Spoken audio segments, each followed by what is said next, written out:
That causes unnecessary side effects. Everything from, the fever or chills or soreness and getting rejected to things that are rarer and possibly more dangerous and might last a longer time. Generally speaking, the more vaccine you give, the higher the risk of side effects become. And so you want to give the least amount of vaccine that's going to work so that you don't overshoot from the side effects perspective. And it seems like 10 milligrams really did that for this 5 to 11-year-old age group. They produced antibodies pretty comparable to what adults produce with the 30 microgram dose, and the side effects were actually less compared to the same age group that got 30 micrograms. So it seems like a really good effect. There was a lot of concern obviously about side effects, and one of the things we have been hearing about were things like myocarditis, pericarditis, affecting some younger people, mostly males, I think is where it is kind of coming out to. But in this study for Pfizer, they didn't find any of that had happened to any children, but they also said, they didn't test as many kids as they could have to find that out. Right, and I think that's one of the tricky things here. This study was thousands of kids, which is not that small, but it's not because the side effects that is happening on a scale of dozens per million, more like that. We probably won't get a full sense of the risk because of myocarditis, until more people get this vaccine, which I realize takes players, in a tough position. We're operating with a lot of uncertainty right now. But research is good, risk-benefit analyses, like what are the benefits of giving this vaccine to kids? Obviously, the biggest is protecting children and preventing from long-term outcomes from getting infected with this virus. Again, those are the possible risks, which we don't fully understand. And stacking the kind of known risk of COVID and all of its associated phenomena against the possible side effects of this vaccine, almost every single time, the math came out as the benefits outweigh the risk. There's even reasons to think that myocarditis might be less common in this age group. Myocarditis can have a ton of different causes, including infections with viruses. COVID itself can cause myocarditis, and it tends to be more common, riskier, and worse than any myocarditis that comes with this vaccine. And the important thing we consider here is, based on what scientists know about myocarditis, as it has occurred in different settings, there may actually be a way to test vaccine because we aren't fully understood yet, so you want to caveat that very heavily. But that could explain why it does seem to be more common in younger men. And that could also be good news for kids who haven't yet hit puberty. That might put them at lower risk of this side effect. One last question I have, because we're talking about Pfizer, who just got the clearance for shots in kids ages 5 to 11. Moderna is our other mRNA shot that we've had a lot of success with. Their dosing is completely different. 100 micrograms for an adult, and they're doing 50 micrograms for 6 to 11-year-olds, and then 25 micrograms for 5 and younger. They are very similar vaccines, but what gives there? I think part of it is just when vaccine makers were doing their initial testing, and this was even before the human stage, when they were testing things out in cells and animals and just seeing what worked. This happened to be what worked for Moderna. They put upon 100 micrograms for adults, Pfizer went to 30, and then Moderna, after that point, took a pretty similar path. They also did their own dose ranging study. They're sort of still finalizing data on that point and figuring out what doses are best for the younger and younger crowds, but there is some arbitrariness to this. I suppose they could have also tested out something like 35 micrograms, but 50 worked for them in this age group, and I think in the spirit of making sure that they were choosing something that was also optimized based on their vaccine, that worked for them. As you pointed out, Moderna and Pfizer's vaccines are very similar, but there are tiny differences between them that could explain the dosing differences. I think the thing to focus on here is that the broad strokes still make sense. Both companies were optimizing for enough vaccine so that it works, but not so much that it causes unnecessary side effects. Less for kids based on the age of their immune systems and how responsive they are, not necessarily based on their size or weight. Well, for now, Pfizer is approved for 5 to 11-year-olds, and we'll see how that picks up and how those vaccination rates go. Catherine Wu, staff writer at The Atlantic, thank you very much for joining us. Thanks so much for having me. You're listening to the Daily Dive Weekend Edition on Kfi Am 640 and everywhere in the iHeartRadio app. I'll be back with some more top stories from the week, but first, let's get an update from the KFI newsroom. KFI News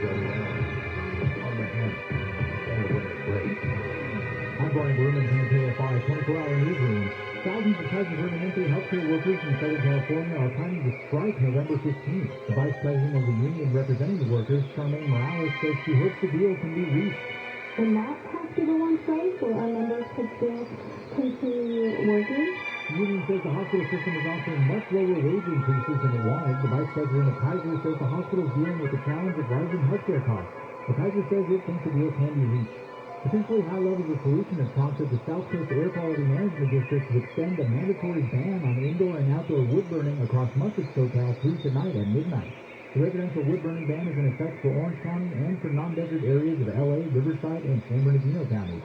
SoCal Weather from KFI brought to you by G2G Protein Bar.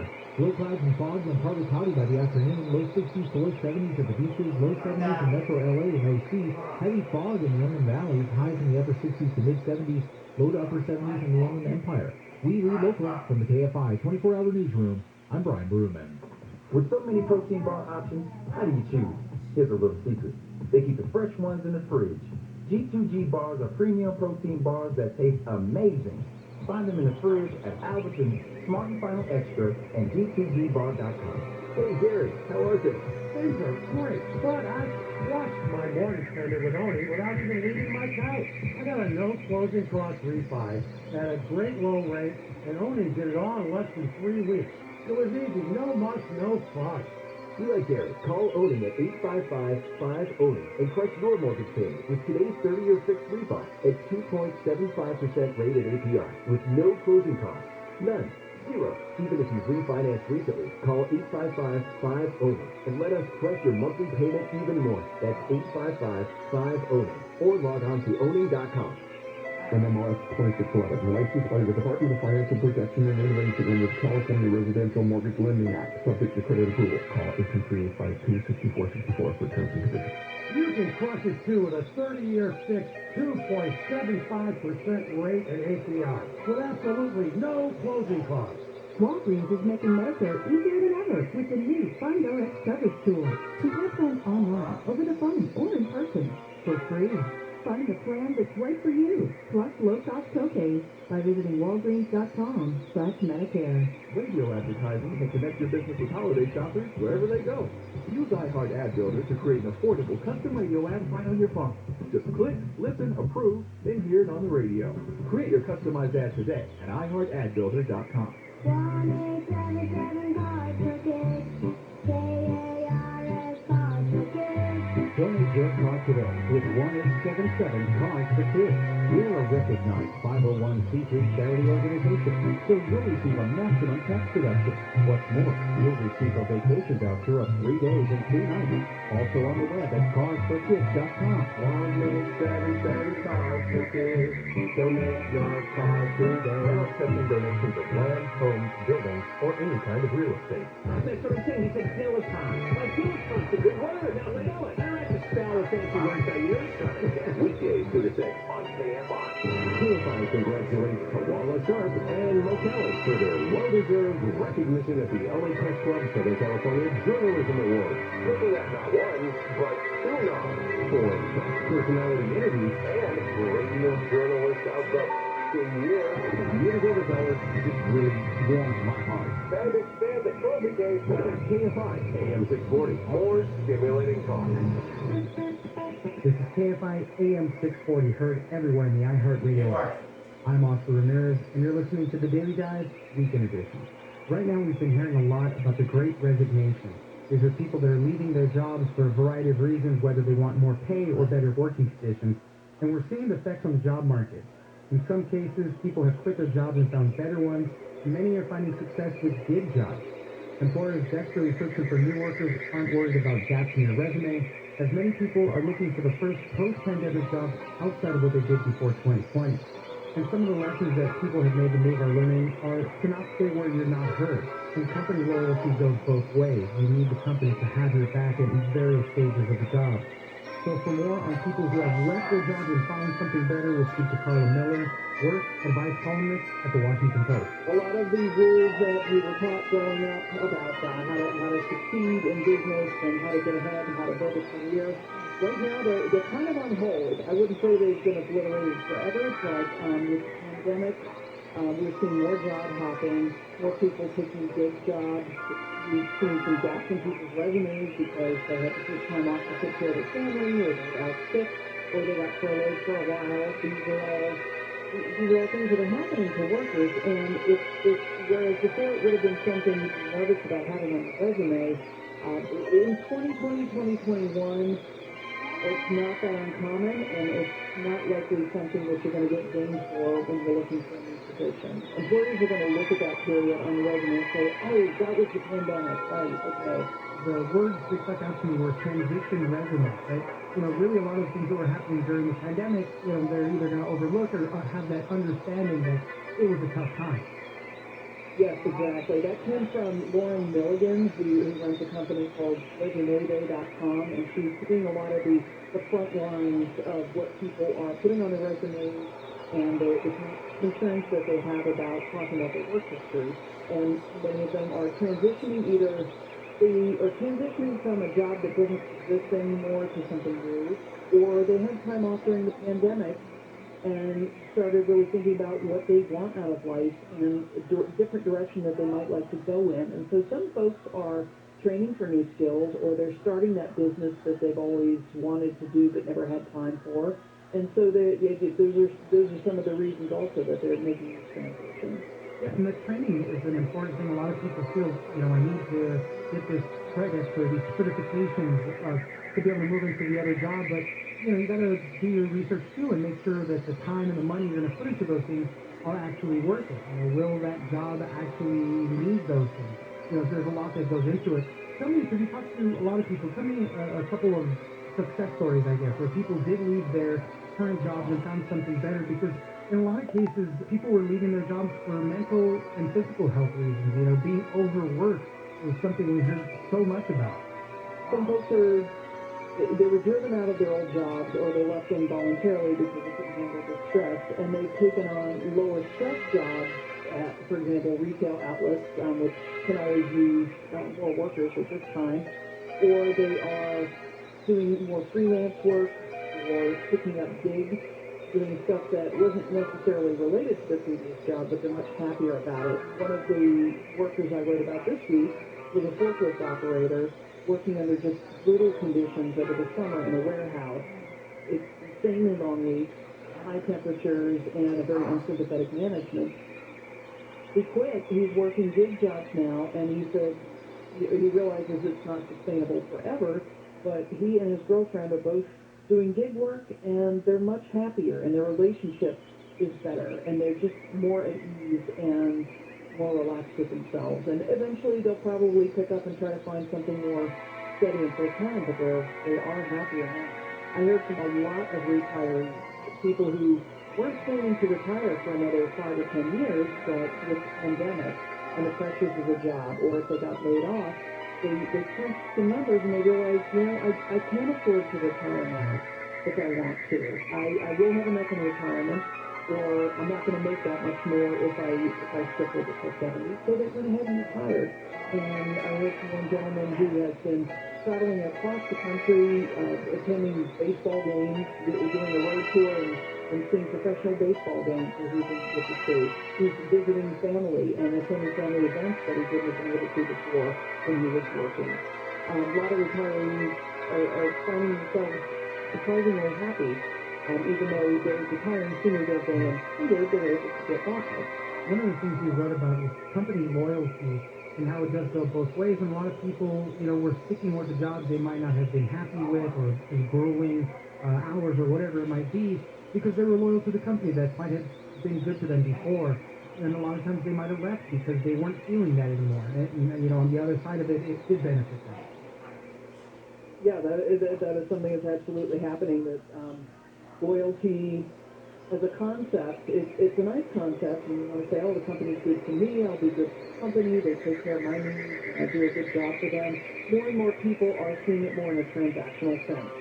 I do this work for you, you pay me for this work. And they're sort of letting go of those feelings of, oh, we're a family, or I really need to give them my all, or they need extra from me. There are people who are going to do excellent work no matter what. That's just how they're wired.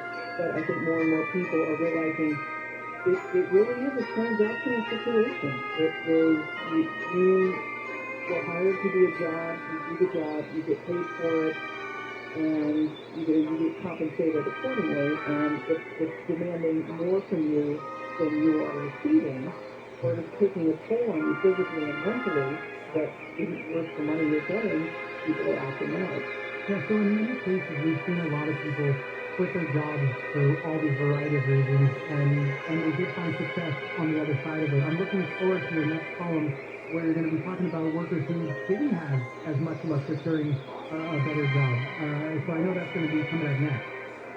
Yes, I'll be focusing on that in next week's column. There are quite a few people who did not leave their jobs voluntarily. They would have stayed if they could, and they're not having an easy time finding something similar to what they had before. So there are all kinds of situations. There are employees who are not getting sponsors from employers, and employers looking to hire people but not finding suitable candidates. So there's sort of a mismatch there, and I'm going to be delving into that a little. Carla Miller, work advice columnist at the Washington Post. Thank you very much for joining us. Thanks for having me. You're listening to the Daily Guide Weekend Edition on Kfi Am 640. When we come back, we'll tell you why so many teachers are thinking about quitting. Rates subject to change without notice. Minimum loan amount requirements apply. 50% loan to value and 620 FICO credit score. Certain restrictions apply. Subject to credit approval. NMLS 3290. Loans made or arranged pursuant to a California Finance Lenders Law License number 6036970. Equal housing lender. Wake up! Have you seen these great home loan rates being advertised? But you thought to yourself, I'll never qualify. Well, you clearly haven't called IntelliLoan. Right now, IntelliLoan is offering a 1.99% APR with no points or lender fees. This is even if your credit score is 620.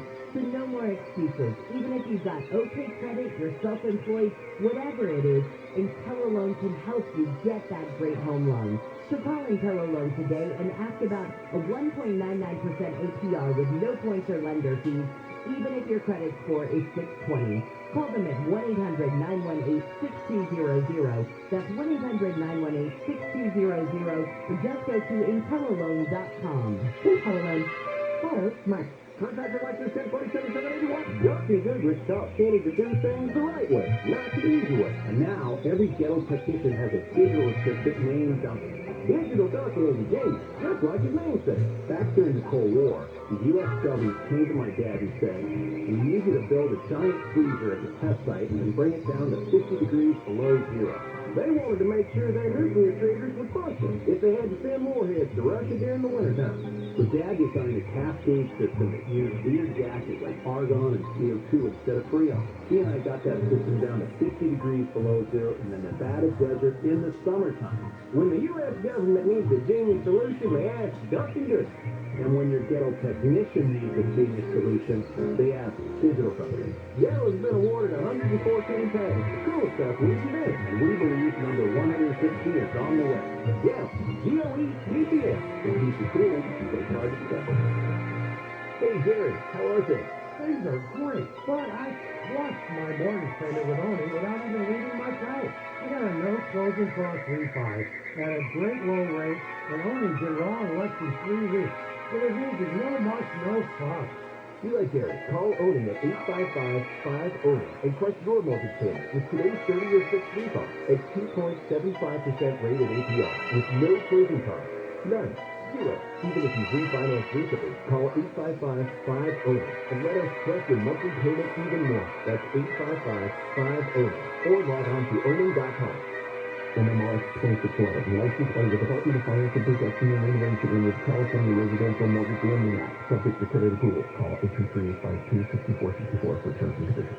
You can crush it too with a 30-year fixed 2.75% rate and APR with absolutely no closing costs. Portions of the following program will be recorded. I want to see the White House. I'm surprised you haven't. I know, I'm surprised too. I've been to Washington twice in my life. Yeah, you went like sightseeing, right? I was with my dad and we decided to go to the racetrack instead of the White House. Long stories on that one. They all start that way. Weekdays at 6 on KFI.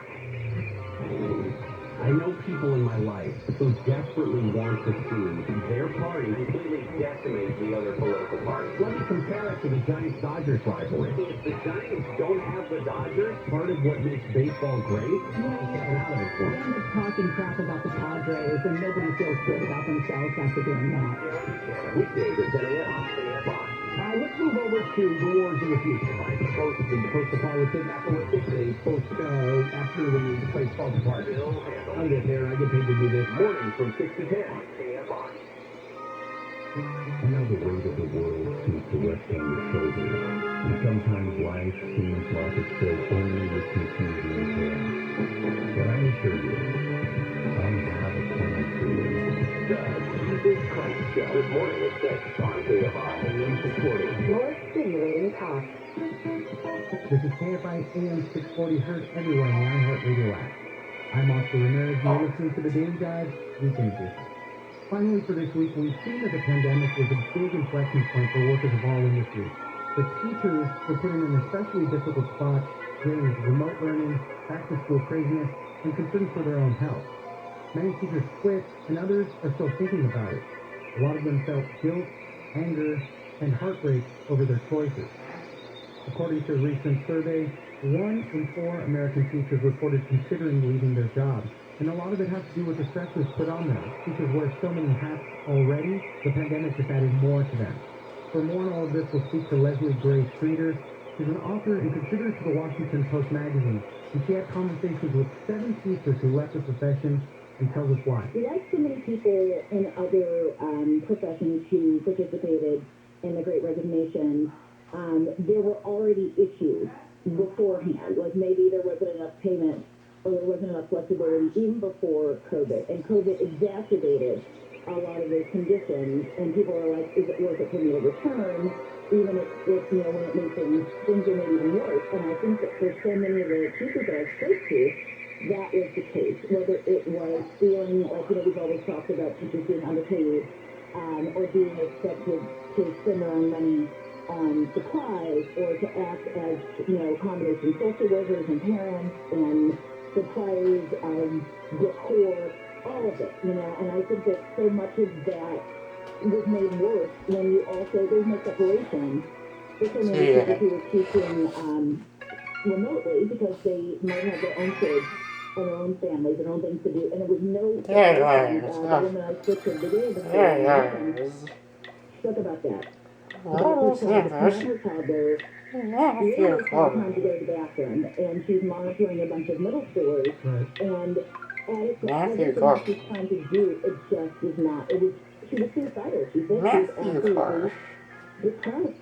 And for other teachers, for instance, a teacher named Peggy who talked about how she already had stressors trying to figure out how to meet the emotional needs of these kids beforehand, and she said she didn't return in part because she knew that she would be so distracted by trying to win against the trauma that was piled on from COVID, which was passed down through the previous trauma that I had. Because I wouldn't be able to concentrate on academics because I'd be just trying to figure out how can I help this kid to spiral and help the rest of the kids. So it's just things that pile on. Yeah, the first teacher that she mentioned, she had a toddler, she had to take a bathroom break.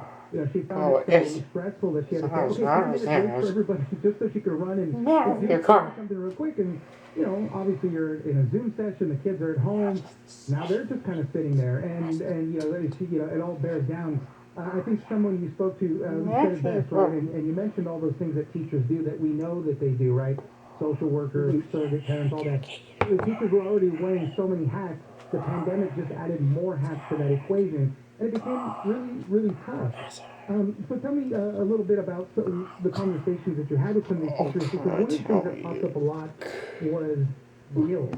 They felt guilty that they were leaving the profession, that they, something that, they worked a lot to get to, something that they always had wanted to be for a variety of reasons, but they felt guilt and heartbreak having to leave it, like they were leaving their careers and leaving their responsibilities to the children. Well, absolutely. I mean, I think that if you know any teachers, and I think most of us we have teachers, and we probably know some now in our adult lives, they go into education not for the money, not for the status or the clout. They go into it because it's a calling to them. It's something that they feel they are providing as a service